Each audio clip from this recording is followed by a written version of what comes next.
Buenas noches, amigas y amigos de Los Felices 20 en Canal Orange. ¿Lo sentís? ¿Lo notáis? ¿Notáis la sensación de estar atravesando uno de esos momentos determinantes en la historia de nuestras vidas? Ese momento especial que casi se puede palpar. Hoy es día 11 de noviembre, lo que quiere decir que hoy es 11 del 11. Pero no solo eso, hoy estamos grabando el programa 11 de Los Felices 20. Estamos grabando el 11, un 11 del 11. ¿Y qué es el 11? Dos unos. ¿Y qué somos nosotros aquí? Gakian, Aníbal y yo, ¿qué somos? Tres. ¿Y qué es el 3? Pues tres unos. ¿Lo entendéis? ¿Lo percibís? Y Nacho es el 11, además. Soy el 11. Nacho es ¿Qué? súper El onceavo. es mega onceavo. ¿Cómo que soy el 11? ¿El 11 de qué? Pues que eres el número 11 de la lista de 10 personas que había para presentar el programa, antes que tú. Sí. No. A mí me llamaron en abril, me llamaron de Secuoya Sí. para hacerme una propuesta cuando el programa estaba muy en bragas. Ah, bueno, pero es que Secuoya en enero llamó a Coldo Serra. Pero estaba haciendo Caminantes para el canal Orange. También para Orange, y no sí, pudo, sí. no pudo. ¿Llamaron a Coldo para hacer esto? Sí. También llamaron a Isabel Cochet porque quería tiempo, o sea, hace tiempo hacer un formato para la televisión, pero al final no pudo. Así que... A los Javis, llamaron a los Javis luego. No puede ser. Sí, después Los de... Javis vinieron el primer día de invitados, Sí. hicieron el paripé de que también iban a ser a partir de ahora los padrinos del programa y si les hubieran ofrecido esto, pues ya me lo hubieran contado antes. O sea, es imposible que me lo hubieran dicho. Soy muy amigo de los Javis. Me lo hubieran dicho. Se lo ofrecieron a ellos. Para finales de enero los llamaron. Padrinos del programa, su puta madre, los Javis, entonces. Y luego colgaron y llamaron a Javier Ambrosi por separado. Dijeron, a ver si es que no, una cosa tan golosa no la quieren compartir. Pero es que estaba liadísimo. Y llamaron luego a Javier Calvo. A Calvo, claro, al otro. Y También, la misma. sí, a Bryce F., también, un poquillo así de la misma A Bryce quinta. F. Sí, Inés de León. Y otra vez volvieron a llamar a Coldo Es Serra, verdad. pero Inés de León. ofreciéndole como el doble, ¿sabes? Como 5 cifras había ahí. Sí, ¿Qué? ¿5 cifras a Coldo? Sí, pero ni así, ¿eh? Ni así. Y luego llamaron a Álvaro Vigalondo. ¿A mi hermano? Sí. Claro, intentarían contactar conmigo y por el apellido se equivocarían y fueron a hablar con él porque... No, que lo querían a él. Que lo querían a él. Pero que está en el pueblo haciendo sus cosas tan tranquilo, que va a ser padre ahora en diciembre. Un beso, Álvaro, pero no me lo puedo creer esto. Sí, O sea, que no es creíble. Y luego sí, no, pues sí, fue así. Y ya para marzo creo que llamaron a José María Vigalondo. A mi padre, jubilado, con 70 años, para... En serio, o sea, me estáis queriendo decir que no solamente yo era la última opción de muchas, sino que yo era el último Vigalondo al que querían... Cuando se desató la pandemia ya te llamaron a ti. Ajá. ¿Vale? Sí, eras el número 11 de una lista de 10. Sail away, sail away, sail away. Sail away, sail away, sail away. Sail away, sail away, sail away. Sail away, sail away. Ojete calor, sin areces es mejor. Ojete calor, sin areces es mejor. Ojete calor, sin areces es mejor.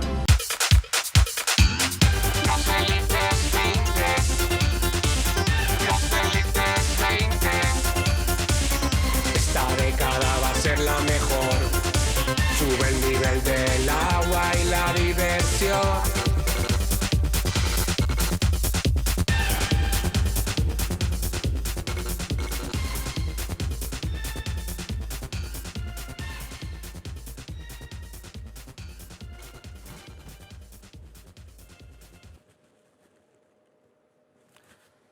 Javier Sierra, ¿qué tal? ¿Cómo estás? ¿Qué tal? Bienvenido a Los Felices 20. Gracias, Nacho.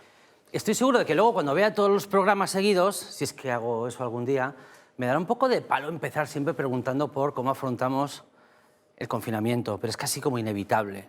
O sea, si esta conversación intenta ser sincera, yo es lo primero que me interesaría ahora mismo. Bueno, en un programa que se llama Los Felices 20. Claro. Y que tiene esa declaración de intenciones de Claro. hacer feliz la década que estamos arrancando, que es quizá, en fin, el punto de partida más desastroso que podíamos haber imaginado. Está bien que me lo preguntes, ¿no?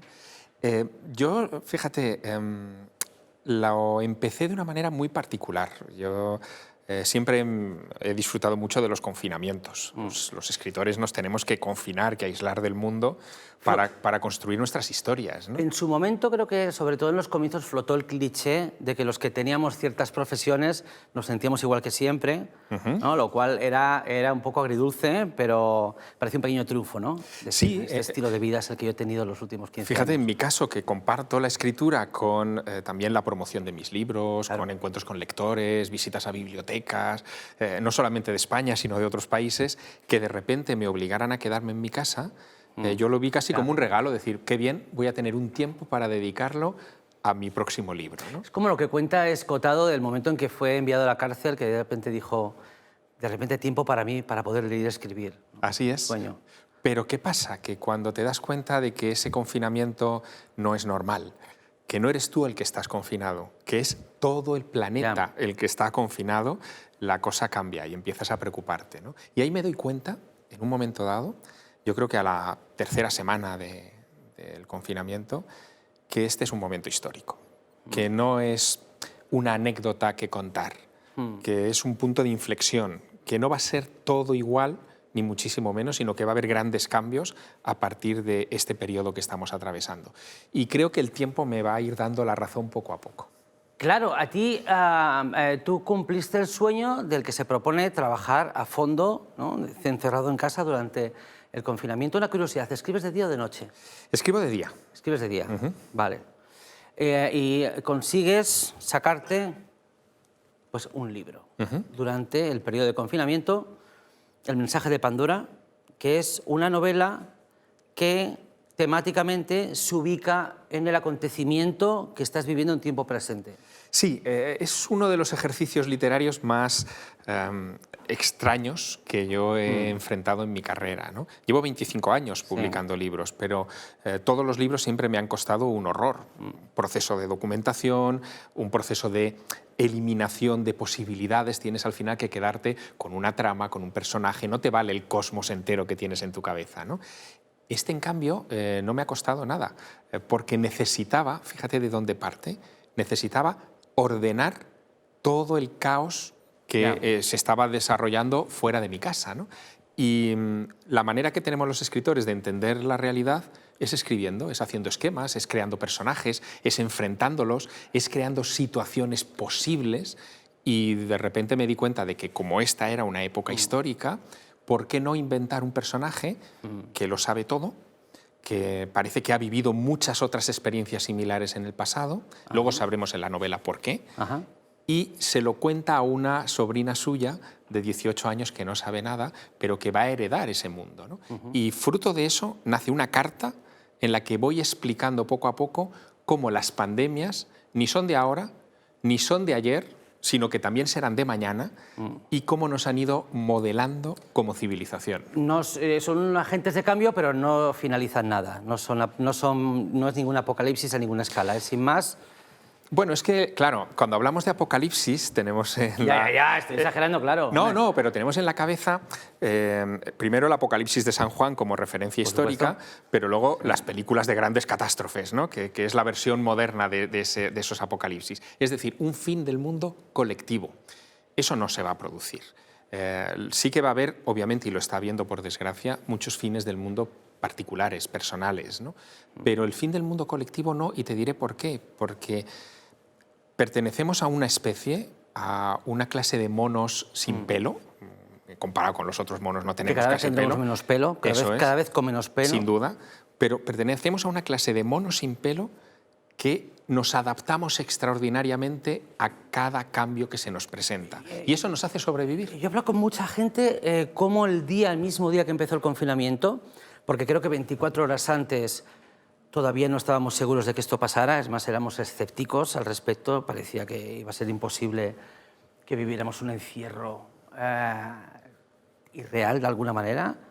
Acaba pasando y desde que se da la orden hasta que se ejecuta, que no es una orden que se ejecuta contra nosotros, sino que todos asentimos y lo hacemos, la capacidad de adaptación mental, el hecho de que esa misma noche, en mi caso yo escribo de noche, a las 5 de la mañana ves que la ciudad está más silenciosa que de costumbre, que es una cosa pavorosa, pero ya te has adaptado, dices, yo en 12 horas ya estoy aquí, es una sensación casi de ciencia ficción.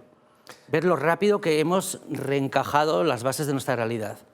Yo vivo en el centro de Madrid, en un piso, y nunca había... que descubrimos que tú eres el de arriba, ¿no? El que da pues golpes igual, por la ¿no? mañana. Pero yo soy el que tengo terraza, es una terraza pequeña. Entonces no eres el Vale. pesado de arriba. Y nunca había utilizado la terraza de mi casa, porque daba una calle con tráfico, Ya. en fin, lo típico de Madrid. Era un sitio que lo tenías un poco como extra de tu vivienda.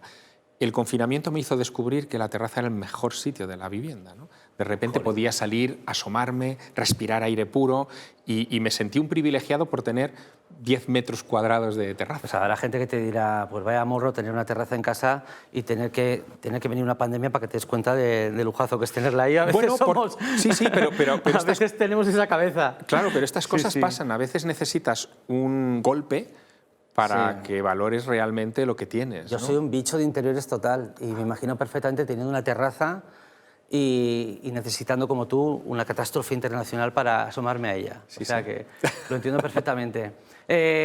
Ahora están llegando, es una de las muestras del capitalismo tardío, están llegando como noticias de diferentes vacunas que ya están en competencia y que compiten por el tanto por ciento de eficacia, ¿no? Creo que la última ha sido el Sputnik 5, que tiene un 93% por encima del 90% del Pfizer.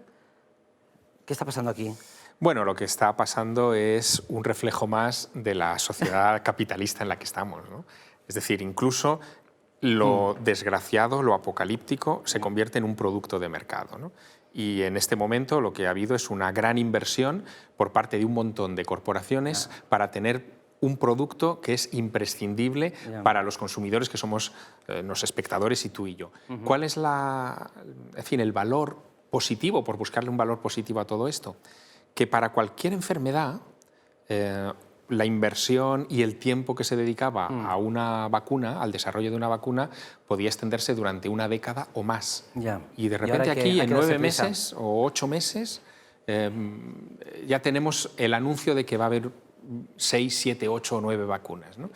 Bueno, pero vamos claro, a ver a dónde nos lleva siendo esto. una dinámica capitalista, pero cambiando las empresas por los países, que también es un síntoma de... Sí. El problema de las dinámicas capitalistas es que no vamos a tener una homogeneización en las vacunas. Va a haber vacunas de primera y de segunda, vacunas más baratas, vacunas más caras, vacunas más eficaces, vacunas menos agresivas. Y lamentablemente o más. la eficacia no acumula. No. Tomándote 4 no consigues.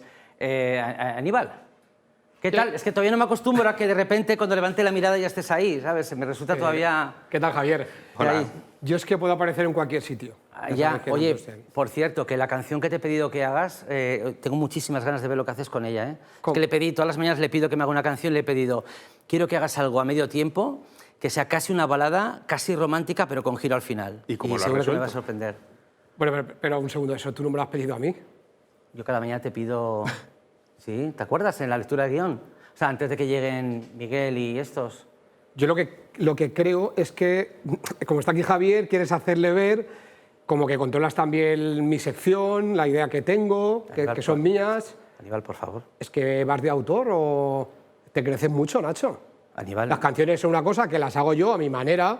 No tengo por qué escuchar a alguien que me diga cómo la tengo que hacer. Vale, pues hazlo.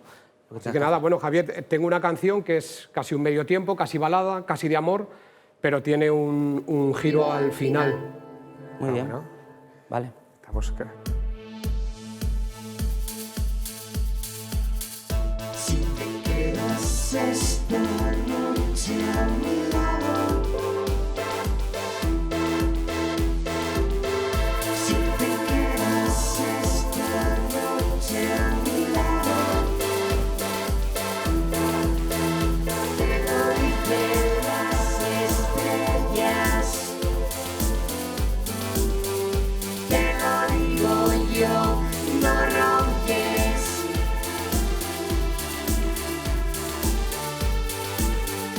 Por favor.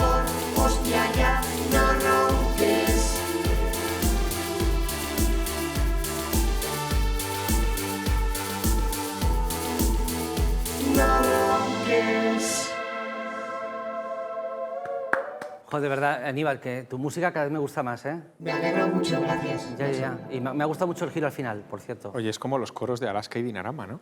Es, tiene un puntillo. claro, es... a ti te sienta bien esta comparación, ¿no? Los coros de las No te he oído, Dinarama. perdona. Que Javier, sí, digo ¿cómo que no? es como los coros de Alaska y Dinarama. Ah, bueno, claro, Está hombre. muy bien No esto, ¿eh? no sabes hasta qué punto has acertado, porque cuando me dijeron de Orange, búscanos algo que sea como Alaska y Dinarama, pero mucho más barato, dije, tengo la persona para ti. y dimos en el clavo, a la perfección. Estamos viviendo un momento fascinante ahora mismo. También representas a lo que se entiende como periodismo del misterio, ¿no? Una tradición que, por ejemplo, está en mi vida como un telón de fondo desde siempre. Estamos en una época en la que el periodismo de misterio ha dejado de ocupar un rincón muy cálido, muy agradable, una subcultura en la que no había conflicto con el resto del noveno poder.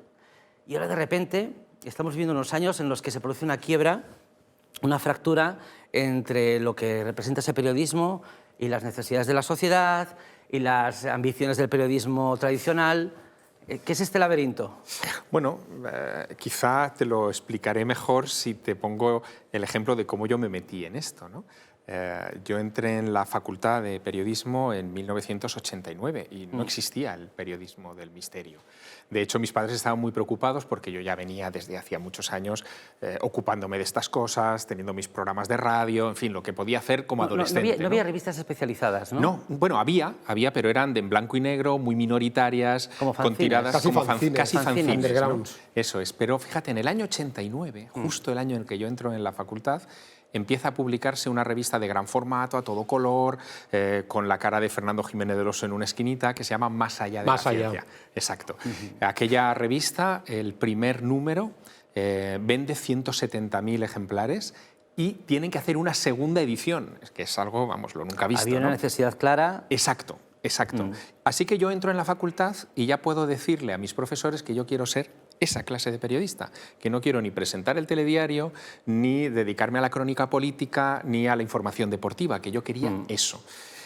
No me hicieron mucho caso. Era una atracción irracional. O sea, Sí, es bueno, por no la irracional, lo tenía muy claro. En mi Pero caso. me refiero a que en última instancia el que algo te atraiga mucho es algo parecido al amor.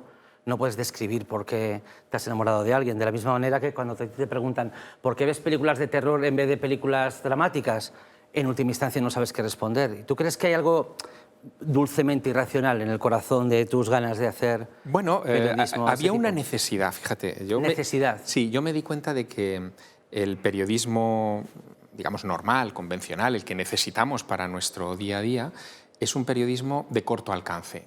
Preguntas el qué, el quién, el cómo, el cuándo y el dónde de lo que acaba de suceder, pero no haces preguntas de verdad, las preguntas trascendentales, ¿no? El quiénes somos, de dónde venimos y a dónde vamos. Que son las que nos gustan, de verdad. Que son las que nos gustan de verdad, las que quisiéramos resolver antes de abandonar esta vida.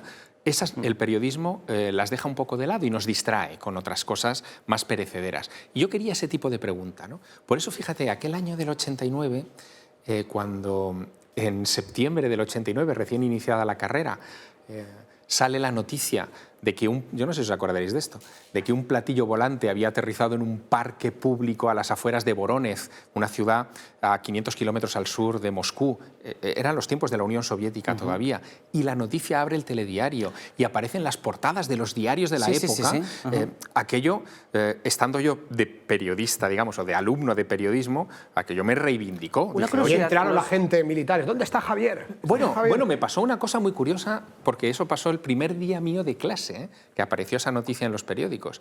Al día siguiente, la cadena SER quería un experto para estar con Julio César Iglesias en el programa de las mañanas de la SER para hablar del OVNI de Vorónezh, ¿no? Y ese experto que encontraron ellos fui yo.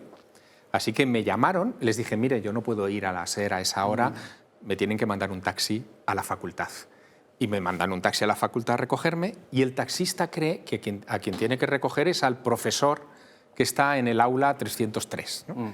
Pregunta por mí, abre la puerta, señor Sierra, dirigiéndose al profesor.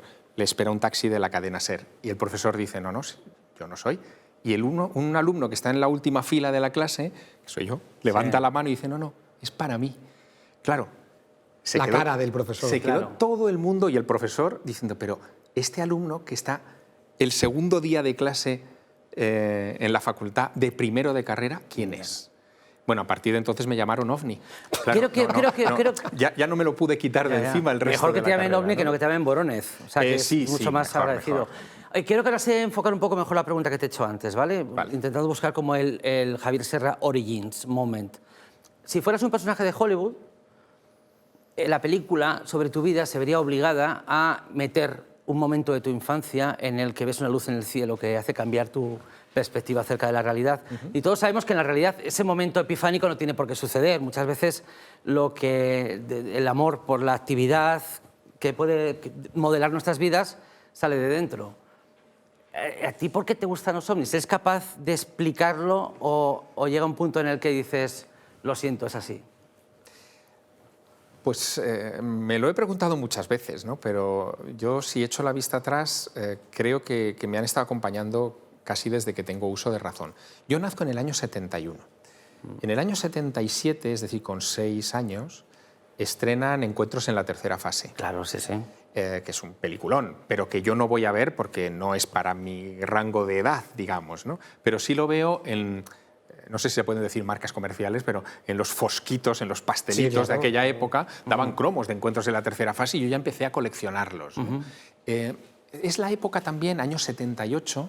Una película que no olvidemos que en su promoción se acariciaba la idea de el origen real de los acontecimientos Eso es. que hay en la película. O sea, jugaban abiertamente a sembrar la duda acerca de lo que se estaba describiendo luego Bueno, es que en la película. el asesor de aquella cinta de Spielberg se llama Joseph Alan Hynek, hace incluso un cameo en la parte final del contacto, del momento Sí, del sí, sí. contacto. Este doctor Hynek era un astrónomo que trabajó para el proyecto Libro Azul, que era el proyecto de investigación oficial de la Fuerza Aérea de los Estados Unidos sobre los ovnis, ¿no?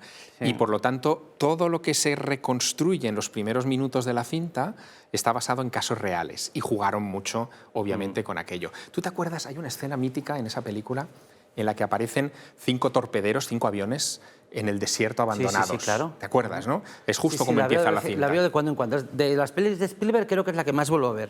Yo la he visto, casi te podría recitar los diálogos, ¿no? Bueno, pues esos 5 torpederos remiten a un caso que ocurrió el 5 de diciembre de 1945 sobre Florida. Fue la desaparición de lo que se llamó el vuelo 19 en el Triángulo de las Bermudas. Fue el caso que inició la locura del Triángulo de las Bermudas en los años 50, 60 y 70, ¿no? Fue la desaparición de aquellos aviones. Aviones que no se han encontrado a fecha de hoy, pero que Spielberg hace aparecer en medio del desierto y después hará aparecer a sus pilotos como que habían sido abducidos por una nave extraterrestre. Bueno, fue una genialidad.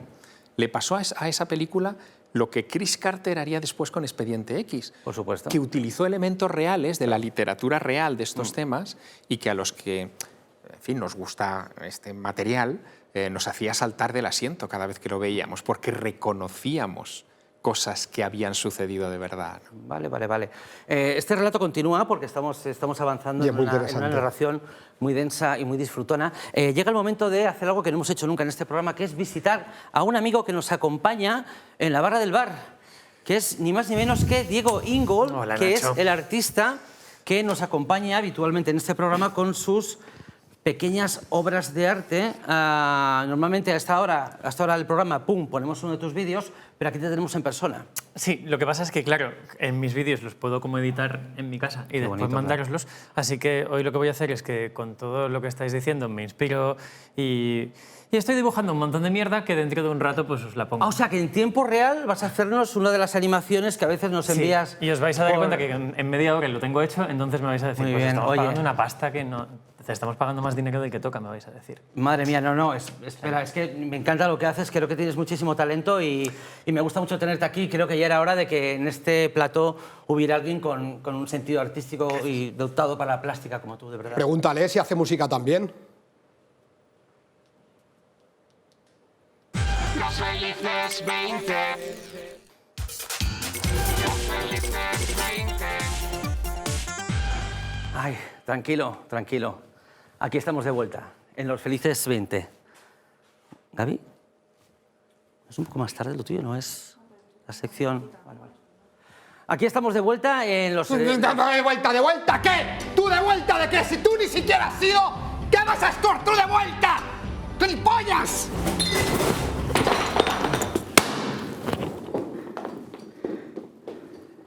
Bueno, Javier, ¿es verdad que tú una vez viste un ovni? Mira, tenemos ahí la foto en pantalla, ¿vale? O sea, ¿qué crees que era en realidad, no? Porque ovni solo significa que en principio no identificaste al objeto volador. Objeto volador no identificado, Claro. efectivamente. Son unas siglas que describen que no conocemos, ¿no? Básicamente a lo que nos enfrentamos. Y yo he visto ovnis en varias ocasiones. Digamos que la que a mí más me impactó fue en la montaña de Montserrat, en 1987.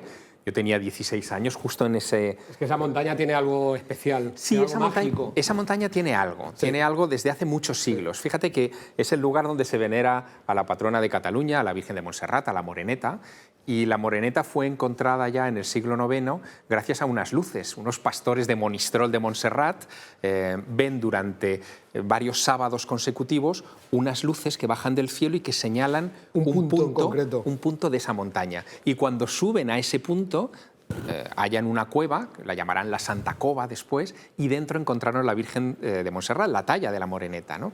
Después hubo más cosas, ¿no?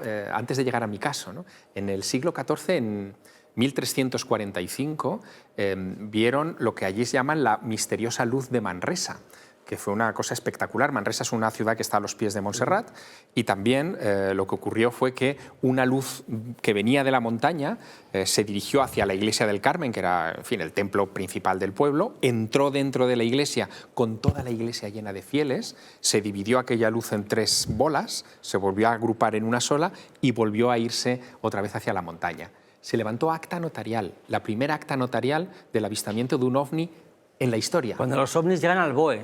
Sí, ¿no? sí, Cuando llega un claro, momento en el que- claro. Totalmente. Yo- y después vino ya mi caso que... Y cuenta tu caso. Bueno, a mí me ocurrió en el año 87, como te decía, yo tenía 16 años, yo subía a la montaña porque había un señor que decía que todos los días 11 de cada mes veía ovnis. Los días, 11 perdona, como los hoy. días 11, perdona, los Sí, días sí, 11, 11 de cada mes, 11 como de hoy. cada mes. Sabes que el programa Fíjate, de hoy empezaba con que hoy es 11 del 11 y es el programa número 11. Bueno, pues te diré una cosa. Ese señor subía a la montaña de Montserrat porque el 11 del 11 de 1979 fue visto un ovni entre las Islas Baleares y Valencia que afectó, bueno, se cruzó en la trayectoria de vuelo de un avión de pasajeros con 109 pasajeros a bordo, aterrizó en estado de emergencia en el aeropuerto de Manises, provocó la salida de un caza aéreo, de un caza de combate de la base aérea de Los Llanos, que estuvo persiguiéndolo durante 90 minutos sobre territorio español.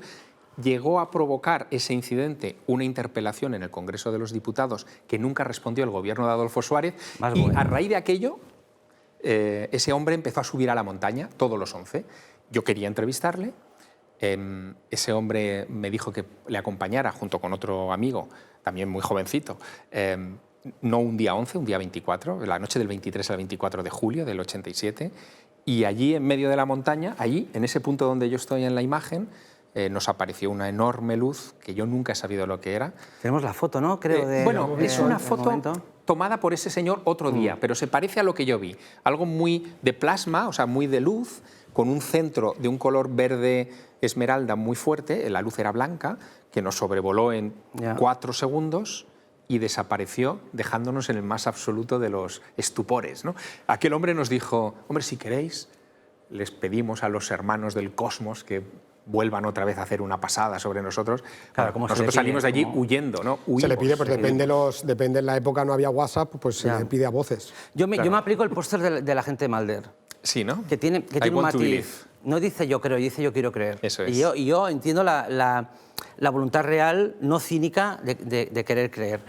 A mí con los ovnis me pasa una cosa, y es que cambia la tecnología, la óptica, al cambiar, cambia nuestra percepción del mundo. Ya no percibimos, ni siquiera los animales domésticos los percibimos igual desde que existe YouTube, desde que existen tantos canales y tanta tecnología, y una tecnología tan accesible.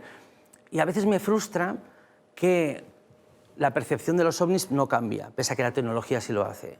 Siguen siendo como objetos en los límites de la percepción, lejanos, difusos.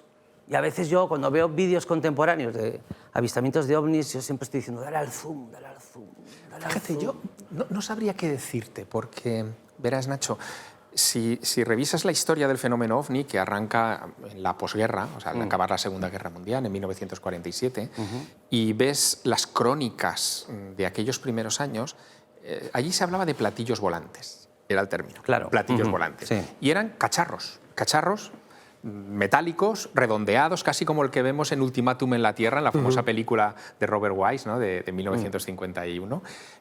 Cacharros que podían ser casi el equivalente a Menaje. un Buick americano, Menaje. pero Menaje del de espacio, menaje. casi menaje.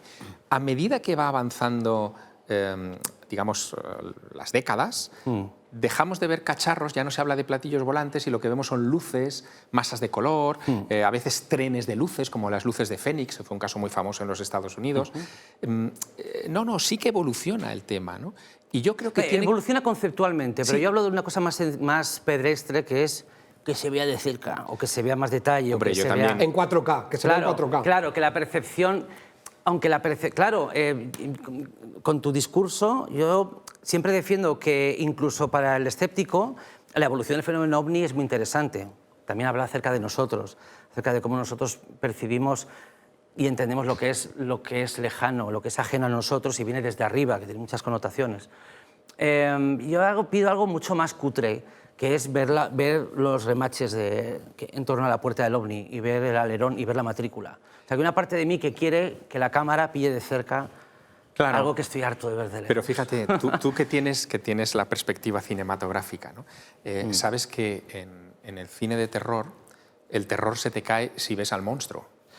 Claro. Pero Ese punto en el que tú oyes cómo hay una garra, pero te la imaginas, no la ves, que está arañando por detrás de la Ya. puerta, eso es el terror. En cuanto ves la garra y ves que está hecha de látex, se te ha caído el monstruo, pues con el misterio pasa un poco así, ¿no? Pero no por voluntad humana. Yo no sé si aquí hay... ¿Tú crees que los extraterrestres se saben un poco personajes y por eso siempre se presentan de forma No, pero enigmática? tiene lejana, una en pueblos intención de no lejanos? mostrarse, de no mostrar Como todas que sus ellos son cartas. sutiles, Pero ¿no? fíjate, Nacho, has utilizado el término del siglo XXI. Me dices, oye, ¿tú crees que los extraterrestres, si tú me hicieras esta pregunta en una hipotética tertulia, en una, Sí.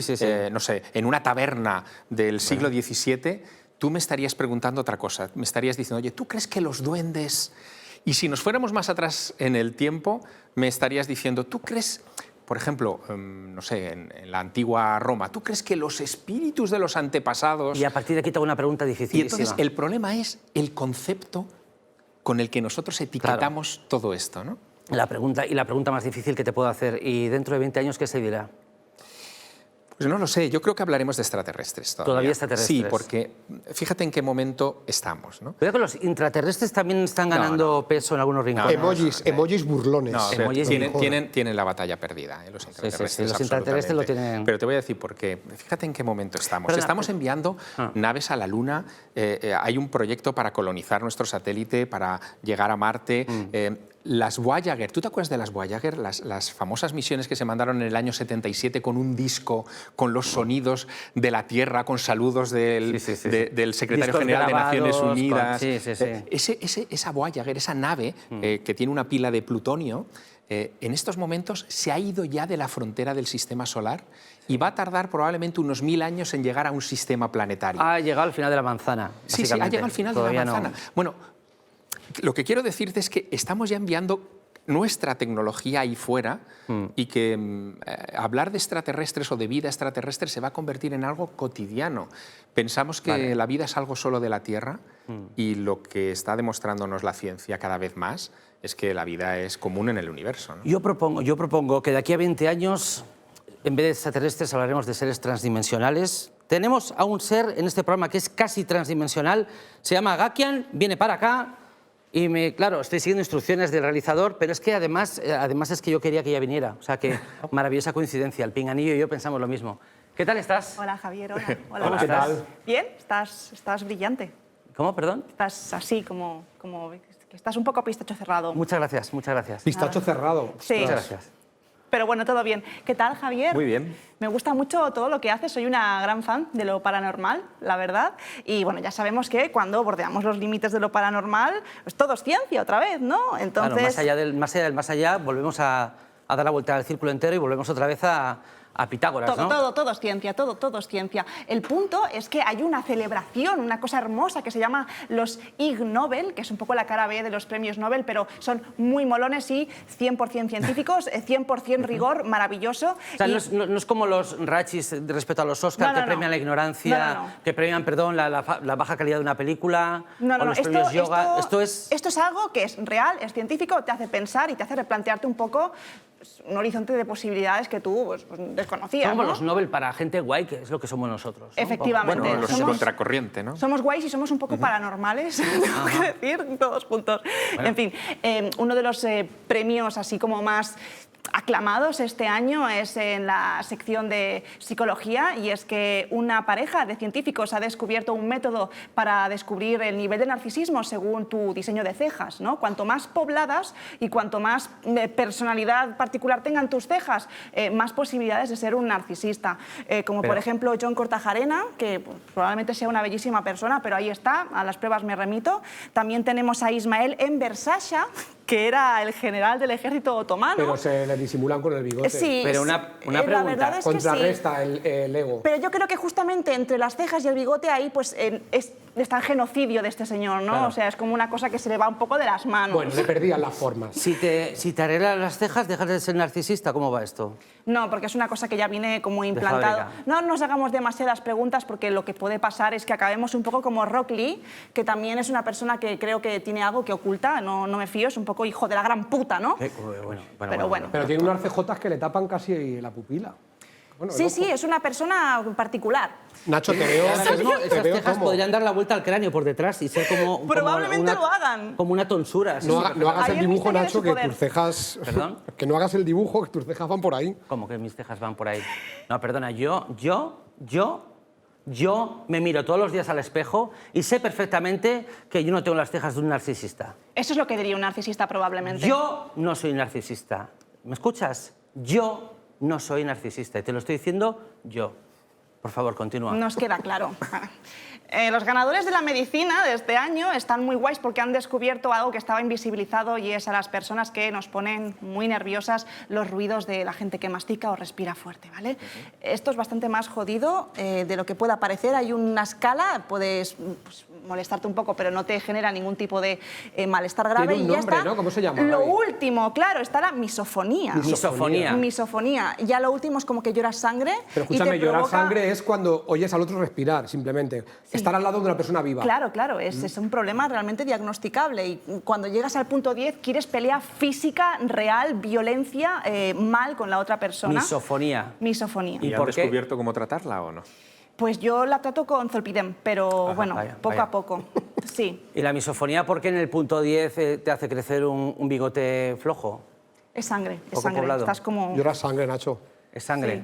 Lloras sangre, vale, muy bien. Sí. Hay gente a la que quiero mucho, pero que mastica como un ratón feliz, y la verdad es que no lo llevo bien, pero es un problema mío y ya me estoy tratando. Es lo contrario de la ASMR. El ASMR. Claro, es verdad. Vaya, a mí eso me pone ¿Así? nerviosísimo. El ASMR, ¿conoces ¿Sabes eso, Javier, lo que es? Es verdad. Pues hay gente que se pone, bueno, cuenta. Yo es que durante toda mi adolescencia y, por supuesto, infancia y adolescencia, había determinados susurros y sonidillos que me daban gustirrinín aquí en la columna, que eran muy agradables. De hecho, hay gente que lo compara con el placer sexual. Es un Pero tipo de en realidad, gustirrinín por la columna que yo pensaba que era una cosa que me pasaba a mí, y luego, gracias a Internet, descubro que es el fenómeno ASMR, que son frecuencias de sonido que a personas concretas les da gustirrinín. Oye, sois objetos de estudio Pero todos. sale gente hablando así, Sí, gente que habla bajito. acariciando objetos, y a mí me pone de los nervios. También hay gente como que hace tapping, que es así. Y curiosamente, ahí al ya tienes que acabar mi dejarte llevar en el pubertad, placer se me fue. máximo. O sea, cumplí 25 años, no, al acabar mi pubertad, cumplí como 19, 20 años, sí, de repente se me fue el gustirrinín. O sea, que no lo tengo, pero entiendo a la gente que le pasa. Y la ciencia tiene algo que decir acerca de esto en otro programa. La ciencia no tiene mucho que decir en este sentido ahora mismo, y es que bueno, el premio de la ciencia de los materiales, en esta investigación han estado involucrados 8 científicos y científicas, y han llegado a la conclusión de que los cuchillos fabricados con heces humanas no hacen mucho daño.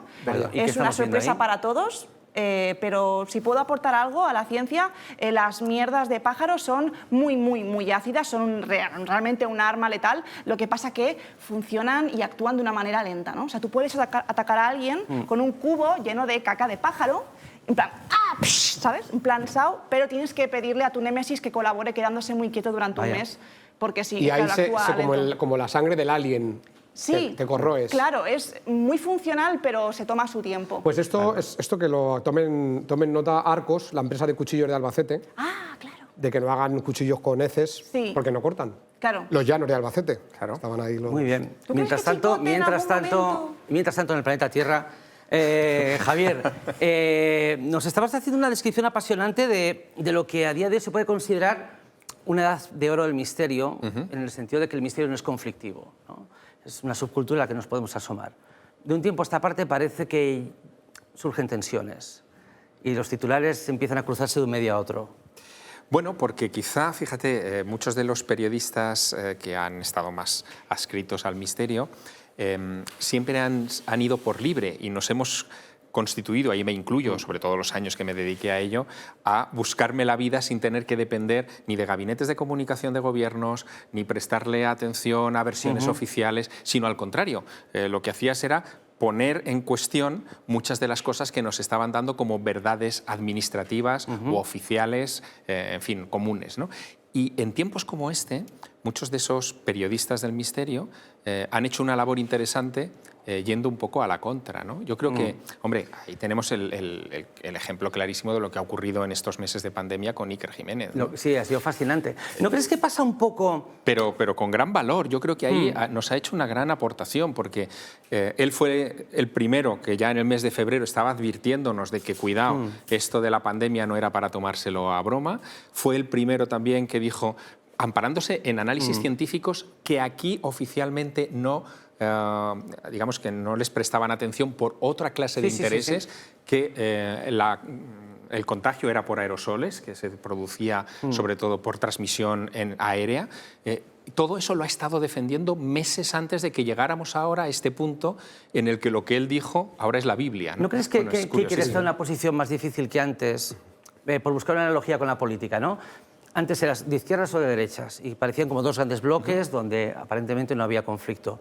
Ahora estás en un sector, pero hay gente como más allá de tu postura, que es gente que igual llega incluso a dar miedo. Y es gente a la que de alguna manera tú has alimentado o ellos han sentido alimentados por tu discurso, ¿no? De repente Iker tiene que defenderse de los que le acusan por aquí de ser un estafador, pongamos, pero por aquí le acusan de ser un vendido. Es un fenómeno que creo que nace estos tiempos. Sí, pero es un fenómeno que es ajeno al propio Iker, ¿no? Sí, por supuesto. No quiero, no lo hago responsable. Él hace su trabajo, ¿no? Y lo hace muy, muy bien, siempre acude a las fuentes, siempre da voz a los expertos en cada uno de los temas. En ese sentido, yo creo que es impecable.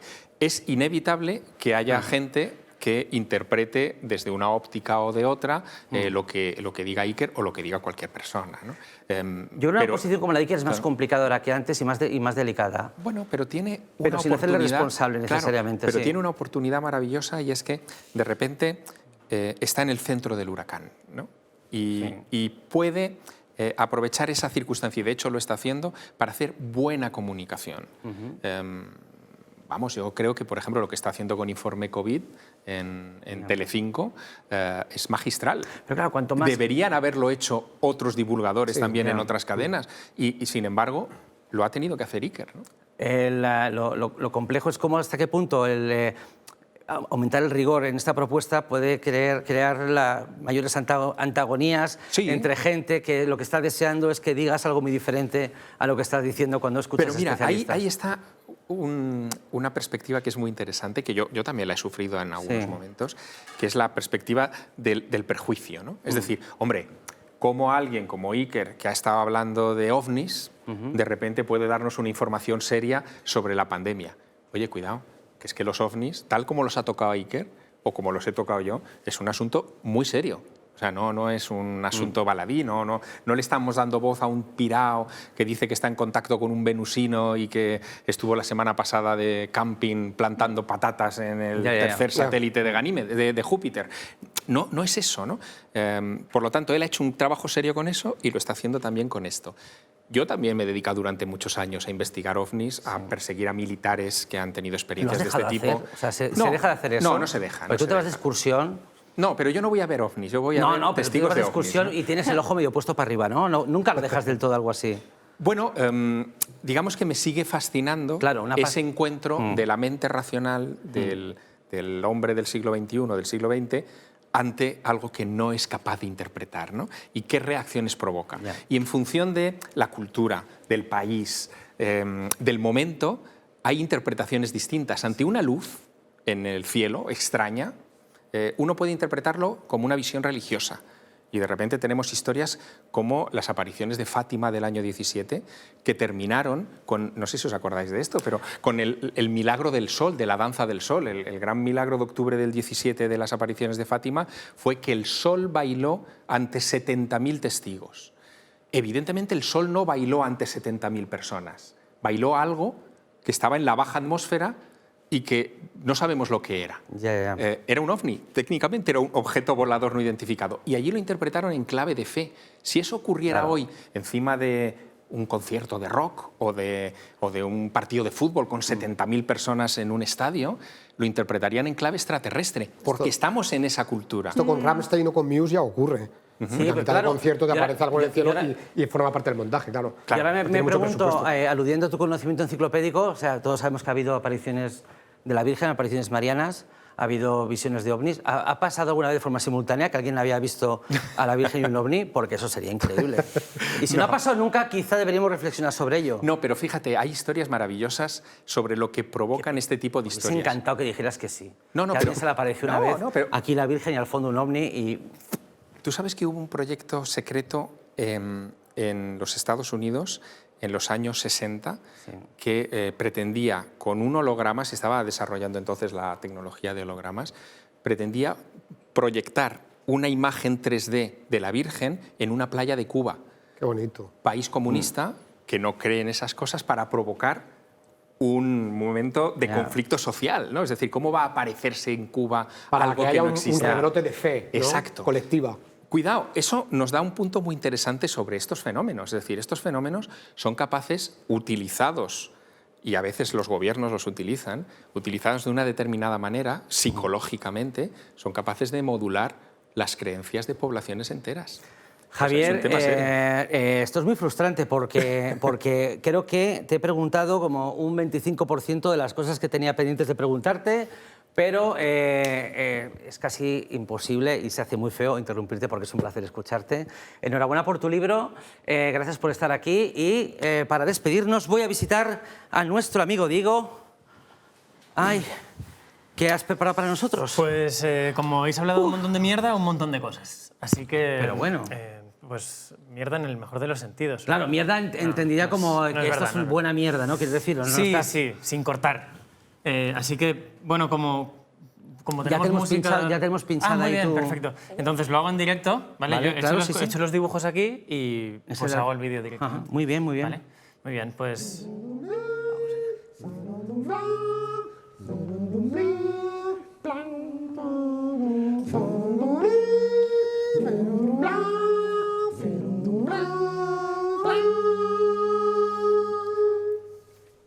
And what you meaning for this gunny for the floor? It got your red, it's gonna ride, it's gonna floor. And got your body for this gunny gonna floor. And got your magic project, catching project sign. The story projects on it, projects on his blind. Don't write your magic projects, got your project flame. Hostias.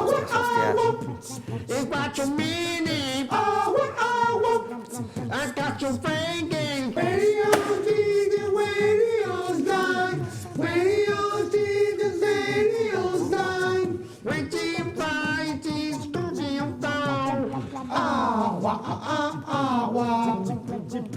I got you many, cause she probably for a flame. Oh, got your mother's got it for, she's got the flame. It's got your father, and she's standing on the rain. You got your making.